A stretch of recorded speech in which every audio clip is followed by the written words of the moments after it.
What's up guys, Americana back here with another video.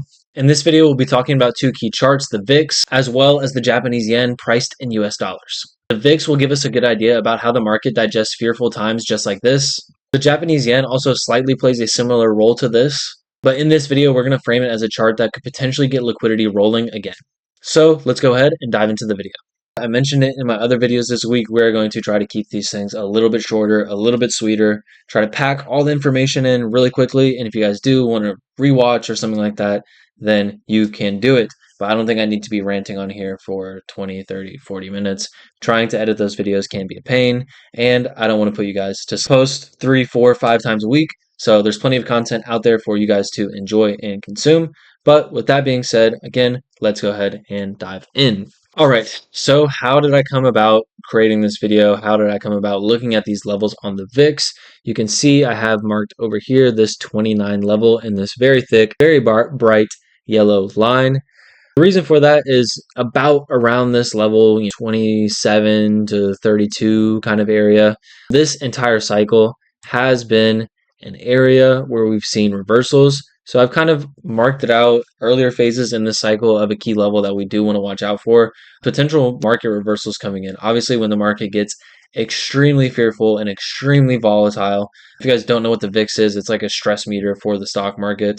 But when the market gets like this, that's where you see reversals show up. It's just a fact of the matter. It can be, we talk about fear and greed in crypto, not quite fear and greed, but you can think about it along kind of the same lines. So with that kind of mindset, looking at that 29 level, over the weekend, I just kind of took that 29, dragged it across my screen, and wanted to look at past cycles, see where and what Bitcoin was doing last time or previous times we've reached this, what has been a key level this cycle. You can obviously see on chart here, I'm not saying it's perfectly correlated, and there is some nuance that we'll talk about within this video, but you can see that that 29 area has been somewhat key multiple times throughout Bitcoin's entire history.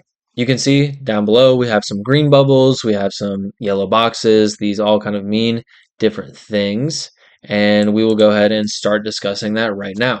Now, to keep this video short and sweet, there is some things that I'm just going to talk about. I'm not going to dive into it on chart, but they are some filters for this. If we're just looking at the VIX chart, this thing just bounces back and forth, back and forth, back and forth, but it just bounces around, and that's what it's designed to do.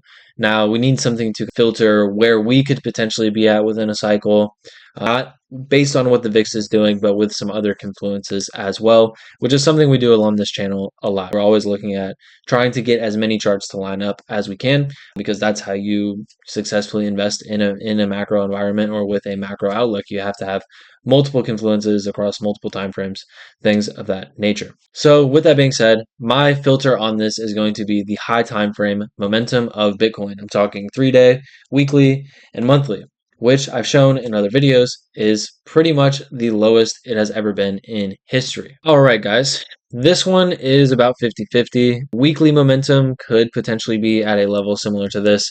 Monthly momentum is not quite aligned with it, but you can see we spiked. VIX hit 29. Momentum on some time frames where it was in a similar place. 3-day momentum actually wasn't extremely bearish until down in here. So I'll give this one like a C plus maybe, but we will leave it on screen here. All right, this move in August of 2015 is more so similar to what I would say is something early on in a bull phase, Not quite what we're seeing currently, just in my opinion. But again, each of these points does mark once the VIX did spike. Even if we were within a bear market, we were firming up that range. We were going into a period of sideways or full-on reversal, depending on where we're looking. You can see in here, this was just kind of full-on reversal from here. The next spike up to 29, again, similar situation. Very clearly, early phases of a bull market, spiked up to 29 on the VIX, reversed from there, continued on. Now, this is an example I wanted to show. This is just blatantly just not valid in my opinion, but I do want to show the reaction nonetheless. You can see VIX did hit this 29 level. Once all that fear entered the market, we did get a slight move up from there, but this is one I'm going to remove because if we look at Bitcoin dominance, if we look at ETH BTC, if we look at momentums across any time frame at all, nothing is pointing to being in that phase of a cycle. So that's just one I'm going to completely remove. But hopefully you guys can kind of see my process of going through that, which signals are valid. And I'm not trying to cherry pick the situation. But again, the nature of the VIX is you have to have some sort of filter on it, in addition to whatever you're looking at, whatever level or how you're charting the VIX itself. Now, the first one we have up here with a yellow box should be very clear what this means. These are VIX spikes in what I would consider some sort of bottoming phase when we look at weekly, monthly, higher time frame momentum.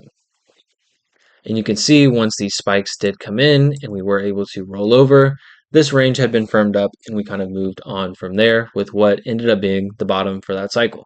All of this in here is pretty clean to look at. It's pretty clean to add your filter on top of it. COVID kind of throws a wrench in the entire situation. That kind of throws a wrench in the entire situation because we moved up so high so quickly, and this thing took a long time to obviously trend back down to where we had spent this entire time previously. We somewhat have to use even more nuance in here. So again, please do bear with me and please understand I'm not trying to cherry pick this for my thesis. This is not even really a part of my thesis.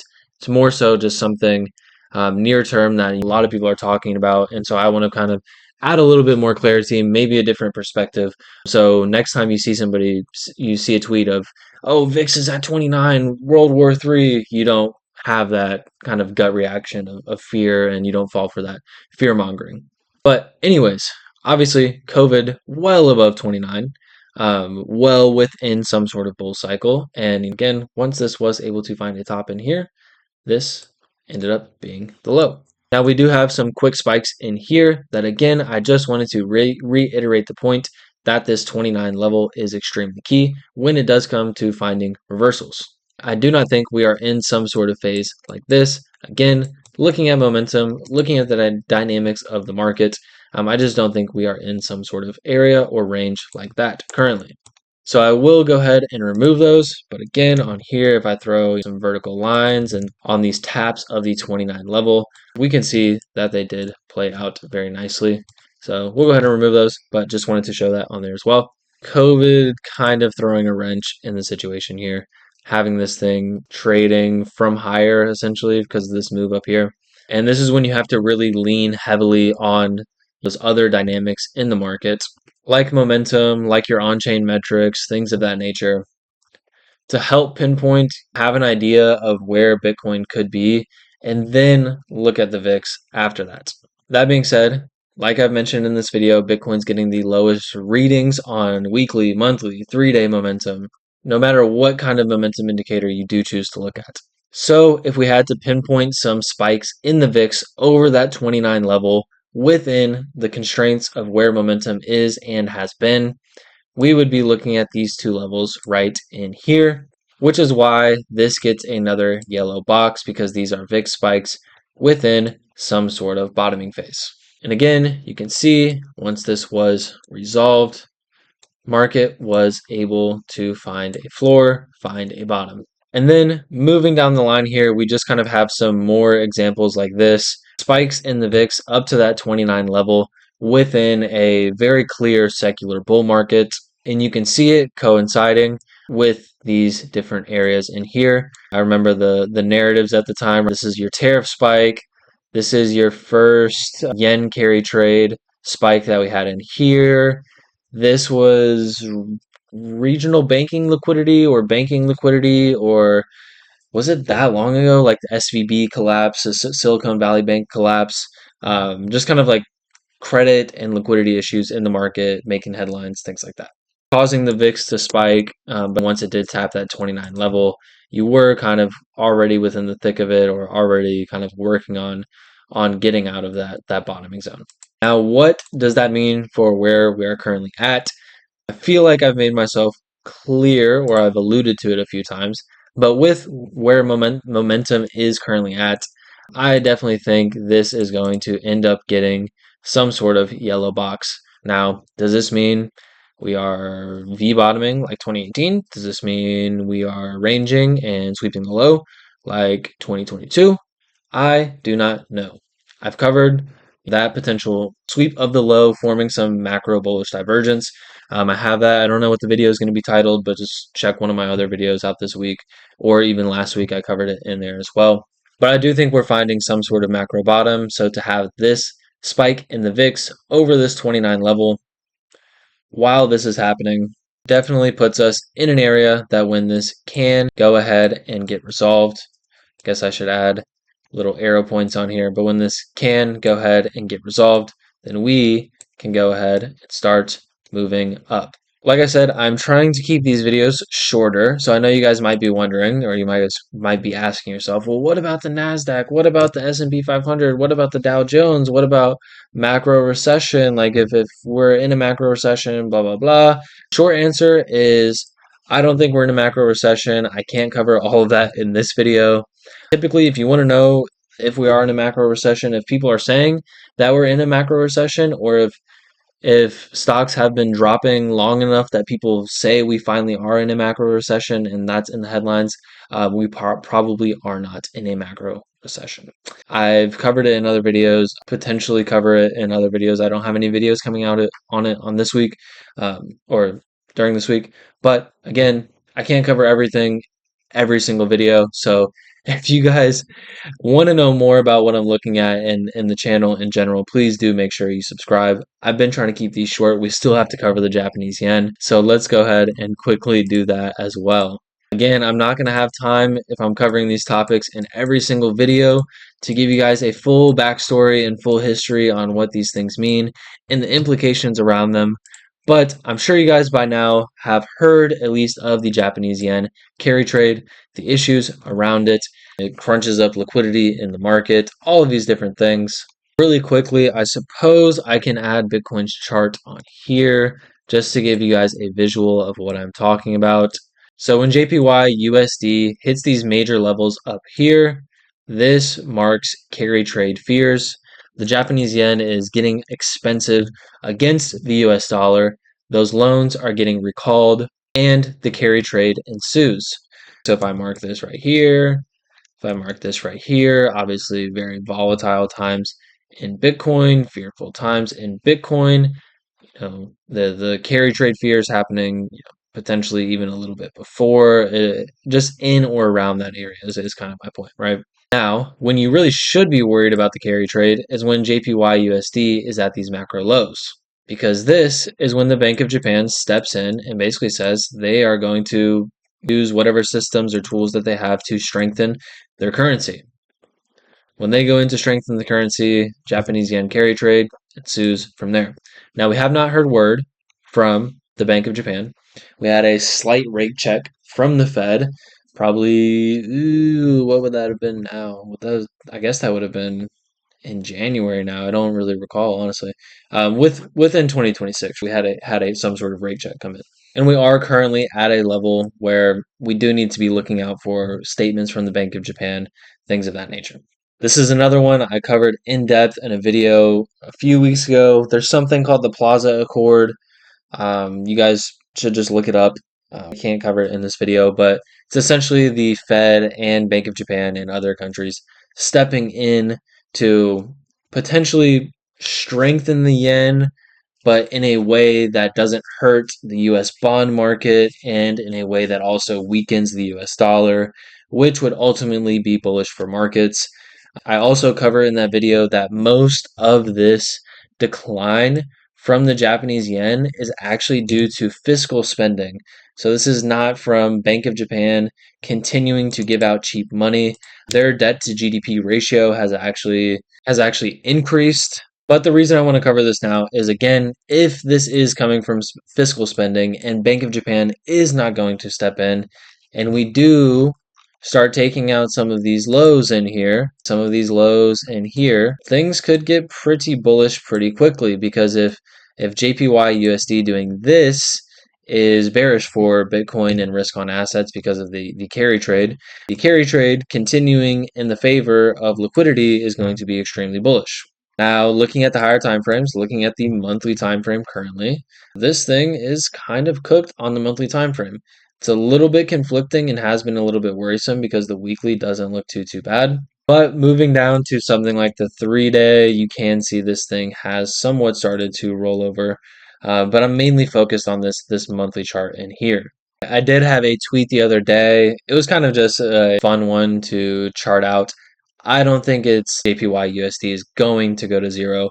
We'll talk about what it could potentially do in this video here, but is somewhat resembling, this is actually an inverted chart just to show it a little bit more what people are used to, showing Wyckoff accumulation. Obviously, it being inverted, this would mean downward price action in JPY USD, which would mean some extra liquidity in the market and not having to worry about the carry trade. Definitely an interesting setup that I kind of noticed the other day. And again, more so just a fun one. I don't think it's actually going to go to zero like this chart would imply. All right, with that being said, and you can see this goes back all the way back to October of 2022. So in or around the kind of time we were, or phase we were starting this cycle, we've had a few little bullish divergences show up, but we've yet to have these gold macro bullish divergences that I talk about in my other videos. Now, how could one of these come in? We've had this cross over the zero line. We've crossed below the zero line.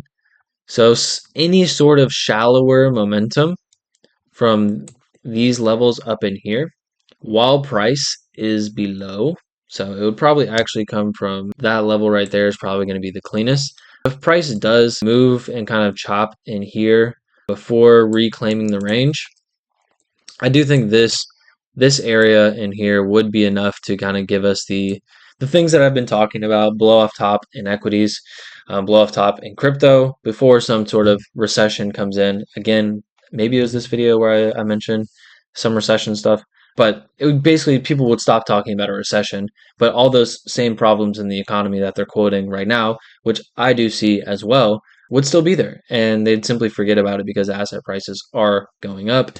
That's when you can have the recession calls, in my opinion. That's when that is more favorable to call for those sort of things, not when everybody in the news and everybody all of a sudden is some sort of macro expert, some sort of Fed expert, some sort of geopolitical expert, some sort of war expert, all these things. Okay. It's just a hot thing to talk about currently. But again, we stick to our script, we stick to our plans on this channel. And this watching this is basically all I care about. I don't care about fucking Iran. I don't care about oil price. I don't care about gold. I mean, I'm observing those things and watching those things. But those are very obviously bubbles. Okay. EVS, even oil. We'll talk about it in another video this week. I think, yes. I'm kind of getting into another video topic. So I'll go ahead and leave that out for now. And we'll go ahead and wrap it up here. Dang, these videos are going long. I promise I'm not trying to. My goal was like 7 to 10 minute videos. Anyways, link in the bio for my free Discord. Questions, drop them in the comments. Always down to chat it up with you guys. And if you guys need anything from me ever, comments, Discord, that's the place to do it. But I'll catch you guys in the next one. Peace out.